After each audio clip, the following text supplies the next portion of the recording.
This video is going to go over 1-1 key features of functions.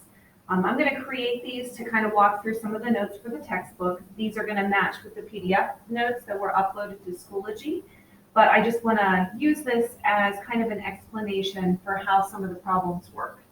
So every section is going to open up with an essential question. This one is, how do graphs and equations reveal information about a relationship between two quantities?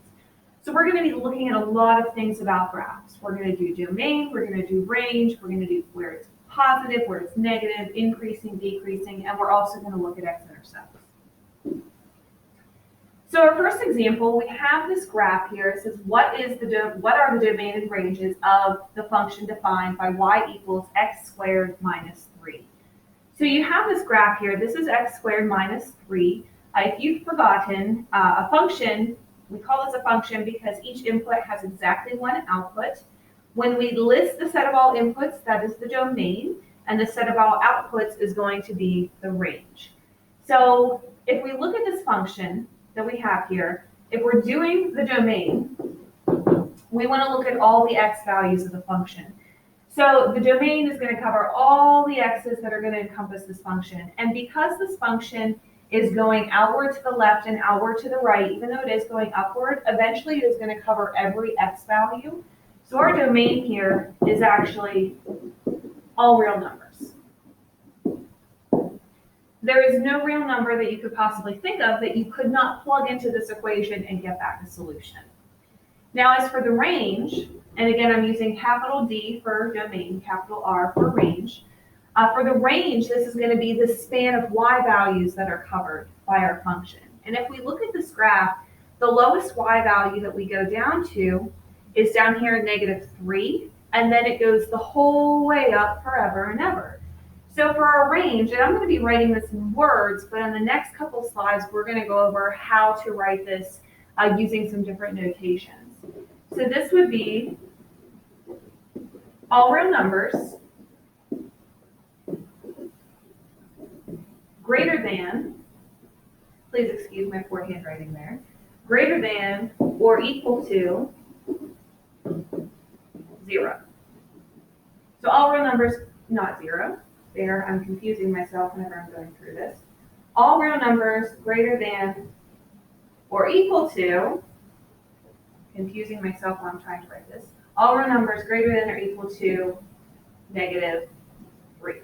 Because -3 is going to be the highest possible point that we could go up to. So that's domain, that's range. Now we're going to look at expressing that same domain and range in a different way.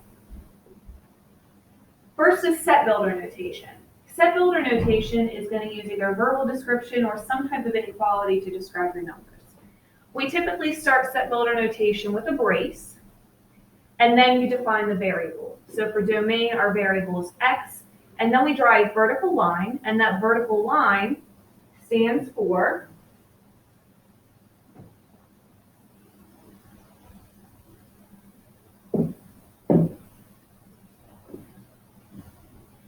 the words such that. So it's x such that. So you're saying, I have this variable x and something is happening with this x. So our domain is x such that x is a real number. So x such that x is a real number. Again, that vertical line means the word such that. Occasionally, when writing the set of real numbers, you can actually make a capital R with 2 vertical lines that looks like this. That means the same thing as real numbers. So if you do see me using that notation, that's why. That's what it's used for. The range, and again, we're thinking back to that graph on the previous page, the range was y such that, and I said it was all numbers that were -3 and greater. So I can actually do y is greater than or equal to -3, and that would be my range. So set builder notation uses those inequalities. My personal favorite is interval notation. Interval notation is where you're going to use parentheses and brackets to represent the lowest and the highest points, or the minimum and maximum that you have for your graph. So again, our domain was all real numbers. To write domain using interval notation, you would do a parenthesis, negative infinity, comma, infinity, and then another parenthesis to close it. We use parentheses because parentheses are used when something is not equal, when we are approaching. So if you have a less than or greater than sign, or positive or negative infinity, because I can't put a dot at infinity, just like with these, the less than or greater than sign without the equal sign underneath it, you would have an open dot. That's where the parentheses come in. You always list domain and range from your lowest number to your highest number. So keep in mind whenever you're doing a graph, what your lowest number is, what your highest number is, so you do list them in the proper order. And when you're working in Math Excel, it will mark things wrong if they are not in the proper order. For the range, the lowest number that we went down to was -3. And -3 gets a bracket because there was actually a dot at -3. The highest number that we go to is infinity. So my range is from -3 to infinity. Brackets are used anytime you are equal to. So less than or equal to, greater than or equal to. That's when you would use the brackets. I prefer interval notation because I think it's one of the simpler ways to express domain and range. However, it doesn't define what your variables are, and that's where set builder notation can be more useful. But from here on out, I am going to use interval notation to do most of the notating that we need to do for domain and range and for some other quantities. In your textbook on page 6, there is this document or this chart that goes over some different things about your notations and how they would apply to set notation. So you can see here that, for example, if I have, like in this second box here, a parenthesis with the 3 and a bracket with the 4, on the other side, on the set notation, notice the 3 does not have a line under the inequality, but the 4 does. So those are going to translate directly back and forth there. I do want to point out down in the third from the bottom, this set builder notation, 3 is less than or equal to x, which is less than infinity. Typically, you do not see that. I'm not quite sure why the textbook decided to express it that way, but I wrote the x is greater than or equal to 3, and then the x is less than or equal to 3 for the one below it. That is typically how you'll see those. It's not typically going to happen where you have x in between a number and infinity, because that just gets kind of boring. So now we have example 1b, and this problem deals with an air tanker that is flying and releasing water over a wildfire. It says it's releasing the water at a constant rate. This rate, that's going to be your slope, until its tank is empty. We want to know the domain and range of the function. It says the function is going to represent the volume of the water, so that's going to be my y, that the air tanker can drop in x seconds. So my domain is going to depend on the number of seconds that the air tanker is going to be dropping water. The range is going to be the amount of water that can be dropped by the air tanker. I think it's easier to start with range in this situation because they do give us this 8,000 gallon number. 8,000 is the total amount of water that's in this tank. The least amount of water that this plane can drop is 0, and the most that it can drop is the 8,000, which means my range can go from 0 to 8,000. I can use brackets because this plane can drop exactly 0 gallons, or it can drop exactly 8,000 gallons, ignoring the negligible little bits that are going to be left over, water droplets. But you are able to actually put brackets with this one. The domain is a little bit different because we do have that we are dropping 400 gallons a second. And if you think about that 400 gallons, that is actually a slope because this is a linear function. So my y equation is going to be 400x because for every x seconds that pass, I'm dropping 400 gallons of water. At 0 seconds, they've dropped 0 gallons of water. So you could put a +0 on the end of this function, but it's not actually necessary. So for my domain, the least amount of seconds this plane can drop water is 0. The most amount, how long it would take to drop the entire 8,000, you would actually divide the 400 into the 8,000 and you get 32. So this plane can spend 32 seconds. That's not right. Let's go back and try that one again. This is what I get for trying to do things without paying attention. So if you're trying to think about where the air tanker is, it's going to be 20. And of course, my pen messes up. This is going to make you feel like you're really in class because you're seeing me do this in live time.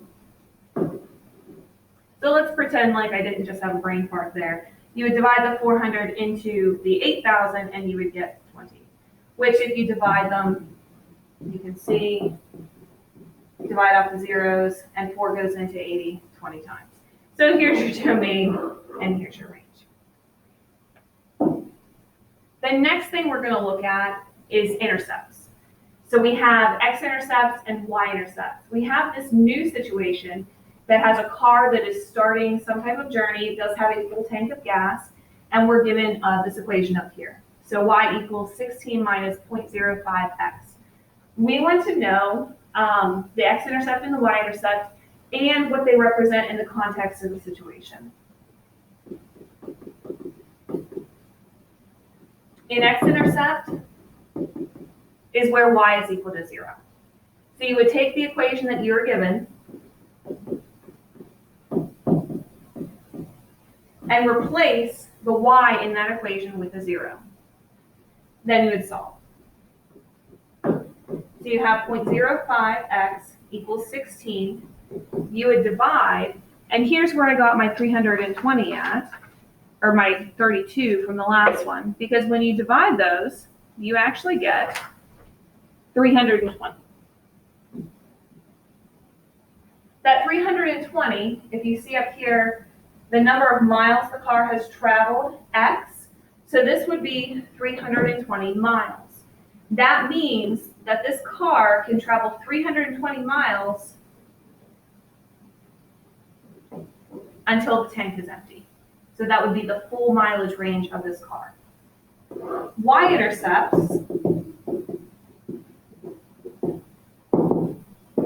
is where x is equal to 0. So I'm going to take that same equation, but this time I'm going to replace the x with a 0 instead of the y. And whenever we do that, we get 16. The y represents gallons of gas. So this y-intercept means that there were 16 gallons of the gas in the car at the start. So whenever this car started its journey, there were 16 gallons of gas in it. And I actually have this graph down here. This is pulled from your textbook. So you can see a y-intercept is where the y-coordinate intersects the y-axis. So that was our 16.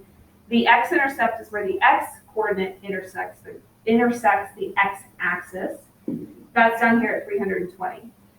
Intercepts are very useful for graphing, especially with situations like this, where you would not want to graph a slope of negative 0.05. They just changed up their scale. You can see on the y-axis, we're counting by 2s, but on the x-axis, we're counting by 40s. So you don't necessarily have to have the exact same thing on both scales in order to be able to get a good picture.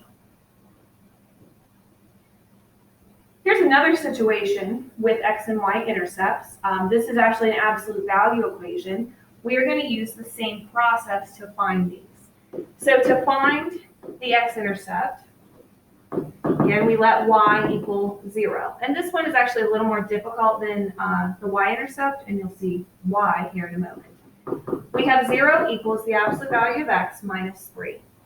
So to solve for x, I have to move that negative 3 over. It becomes a positive. So I have 3 is equal to the absolute value of x. So the definition of absolute value is distance from 0 on a number line. And when you have that, there are actually two different numbers that are 3 away from 0. You have positive 3, which is the standard one everybody thinks about, but then you also have negative 3. Because both positive 3 and negative 3 are both 3 units away from 0 on a number line. So those would both be your x-intercepts. With absolute values, you do typically get the negative and the positive of the number because of that distance factor. When we talk about distance, we usually don't use units for that, or not units. We don't usually use signs for that. So we don't say I'm -3 units away. You just say I'm 3 units away. You would take the absolute value, you make it positive. So that's one thing to keep in mind with that. For the y-intercept, we would let x be 0. And this one's a little bit easier. We have y equals the absolute value of 0 minus 3. Well, the absolute value of 0 is 0. So this one only has one y-intercept of -3. And we could actually use these to graph.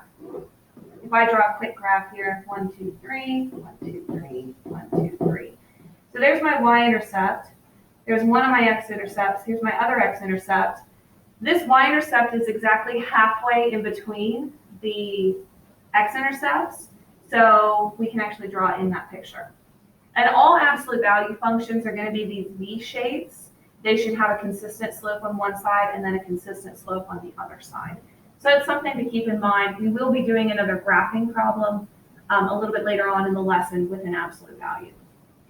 So my videos I'm going to try to keep them a little bit shorter. So I'm going to stop this one now and start the new one to do example 3 and the rest of the examples for this section.